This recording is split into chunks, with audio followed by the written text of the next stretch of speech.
ఏంటన్నా మీ ఓడిలా తీసాడు నీరసం వచ్చిందన్న ఫస్ట్ హాఫ్లో ఏముందన్న అసలుకి సెకండ్ హాఫ్లో ఆ ఫ్లాష్ బ్యాక్ స్టోరీ ఉంది కదా 20 మినిట్స్ అది మినహాయిస్తే అసలు సినిమాలో ఏముందన్న.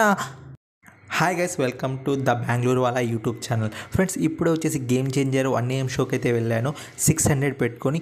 సో మూవీ వర్తిటా కాదా, అసలు నాకు నచ్చిన పాయింట్స్ ఏంటి అండ్ శంకర్ కంబ్యాక్ ఇచ్చారా లేదైతే ఇప్పుడైతే తెలుసుకుందాం. మీరు స్టార్టింగ్ చూసినట్లే మూవీ వచ్చేసి నాకైతే నచ్చలేదండి.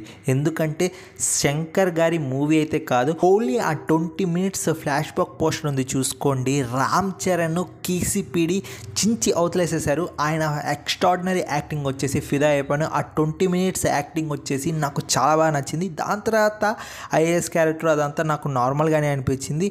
బట్ ఆ 20 మినిట్స్ అయితే కేసీపీడి నాకు చాలా బాగా నచ్చింది. బట్ 600 పెట్టుకోండి అండ్ ఇప్పుడున్న ప్రైస్ హైక్స్ మనం చూసుకున్నట్లయితే మూవీ అయితే వర్త్ ఇట్ అయితే కాదు. ఎందుకు ఈ మాట అంటున్నానంటే, మీరు సినిమా చూసినట్లయితే మీకు కూడా ఒక క్లారిటీ అయితే వచ్చేస్తుంది.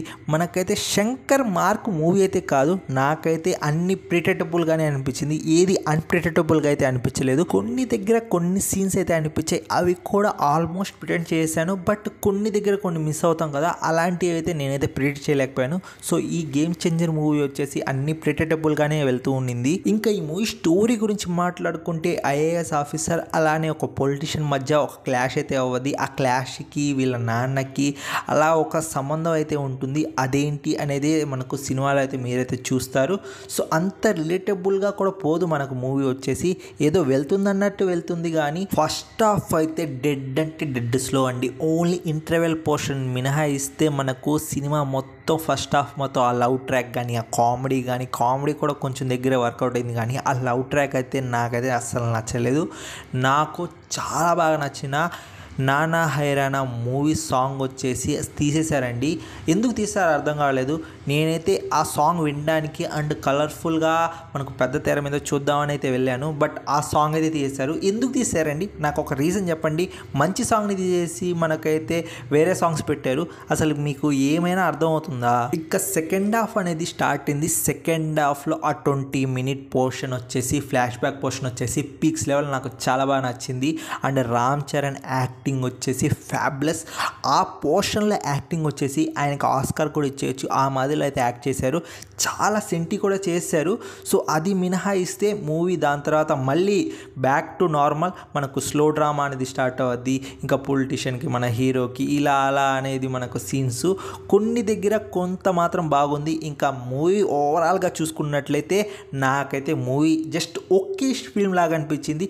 శంకర్ మార్క్ ఫిల్మ్ అయితే కాదు. సినిమా చూస్తున్నంతసేపు ఈ సినిమాకి 600 పెట్టుకొని వచ్చానరా అన్న ఒక ఫీలింగ్ అయితే వచ్చేసింది. ఆ ఫీలింగ్ తెప్పించిందంటే మీరు అర్థం చేసుకోండి మూవీ ఏ మాదిరిలో ఉందో. మనం 600 పెట్టినా 1000 రూపాయలు పెట్టినా కానీ దానికి తగ్గట్టు మనకు మూవీ ఎంటర్టైన్మెంట్ చేసినట్లయితే మనం అయితే ఒక్క రూపాయి కూడా పోయినట్టయితే మనం అయితే భావించాం.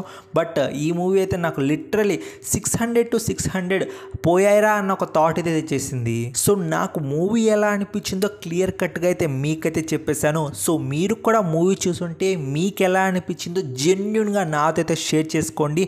నేను ఇలాంటి రివ్యూస్ మీ ముందుకు తెస్తూనే ఉంటాను. సో మీరైతే ఇలానే అయితే నాకైతే సపోర్ట్ చేస్తూ ఉండండి. నాకు అనిపించింది క్లియర్ కట్గా అయితే చెప్పాను. సో మీకు కూడా మూవీ చూస్తున్నప్పుడు ఏమనిపించిందో ఖచ్చితంగా కామెంట్ రూపంలో అయితే తెలియజేయండి. సో మూవీ వచ్చేసి జస్ట్ ఓకేష్ ఫిలిం. ఒక్కసారి థియేటర్లో అయితే పోయి చూడొచ్చు. అది కూడా టికెట్ ప్రైస్ అనేవి మనకైతే తగ్గినట్లయితే అప్పుడు పోయి థియేటర్ పోయి చూడొచ్చు. ఇప్పుడు వచ్చేసి 300 350 పెట్టి అలా పోయి థియేటర్ పోయి చూసినట్లయినా కానీ మనకైతే అది వర్త్ ఇట్ కాదనిపిస్తుంది.